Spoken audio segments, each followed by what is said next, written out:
Have you noticed that the time to leave feature is grayed out or disabled on your iPhone's calendar?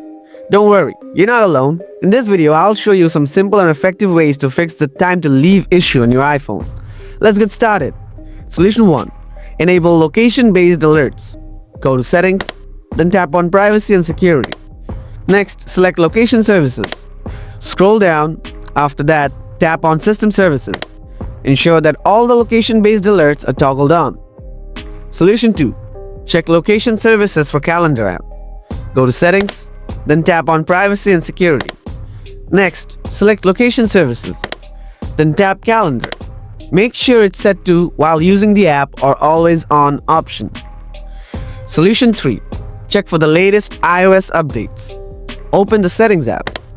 Go to General, then tap on Software Updates. Now check and install any available updates, and ensure your iPhone is charged at least 50% or more while updating. Solution 4. Reset all settings. Open the Settings app. Now tap General. Scroll down the screen. Next, select Transfer or Reset iPhone. After that, tap on the Reset option. Now hit on All Settings. Enter your iPhone lock screen passcode. Finally, tap on Reset All Settings and wait until the process is done. And that's it. You should now be able to use the time to leave feature again on your iPhone.